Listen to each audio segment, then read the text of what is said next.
ह्या एका झाडाची किंमत टॉप मॉडेल फॉर्च्युनर एवढी आहे। हा काय विषय आहे तर मी तुम्हाला सांगतो। चला तर गावाकडच्या ब्लॉग नंबर 3 मध्ये तुमचं स्वागत आहे। मी प्रेम मुंडे। इथपर्यंत पोहोचला असाल तर फॉलो आणि लाईक नक्की करा। घरच्यांना हा क्वेश्चन पडलाय की पोरग घरी येऊन ही इकडे तिकडे कापळतय कॉन्टेंट साठी, हो दुसरं काय नाही। पण त्यांना कोण सांगणार मी सर्वांना ब्लॉक करून व्हिडिओ बनवतोय म्हणून। फक्त अभ्यास करून नाही हो जमत, पोटा पाण्यासाठी काय ना काय करावं लागतंय। लास्ट ब्लॉग मध्ये मी तुम्हाला म्हटलं होतं नेक्स्ट ब्लॉग मध्ये नेचरचे व्ह्यू चेक करा, तर आजच्या ब्लॉग मध्ये मॅक्झिमम नेचरचे व्ह्यू शेतातले दाखवतो तुम्हाला। ब्लॉग कंटिन्यू करा।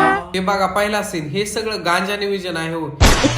हे जुगाड फक्त गावात दिसून येतं, दुसरीकडे कुठंच दिसणार नाही। यामध्ये फक्त मेहनत पहिल्यांदा करावं लागते, नंतर इझी ऍक्सेस सारखं कधीही जा मासे घेऊन या, बाकी सर्व गोष्टी सोडा आणि हा लुक चेक करा एक वेळेस। माझा नाही हो, नेचरचा। बस व्हिडिओ व्यवस्थित काढायला आला पाहिजे आणि नेचर आणि बॅकग्राऊंड हे व्यवस्थित असेल तर सर्व ठीक आहे। सरळ ह्या गोष्टीवरून तुम्हाला समजलं का कॅमेरा कितीही चांगला असेल तरी शक्ल चांगली लागते। गाईज हा सीताफळातल्या बागातला व्ह्यू एक वेळेस चेक करा कसा वाटतोय, तर नंतर हा पपईच्या बागातला बघा, आणखी ह्याही बागातला एक वेळेस व्ह्यू चेक करा। ह्या बागाचं नाव मी तुम्हाला सांगत नाही, कारण की घरच्याली जर माहित झालं तर किलोमीटरच्या हिशोबानं मारतील।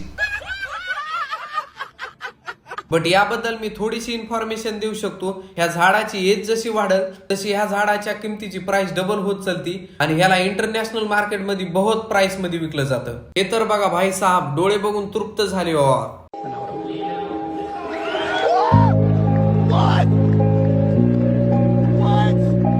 बाकी हे सर्व तुम्हाला जर दाखवत बसलो तर एक पूर्ण एपिसोड लागन।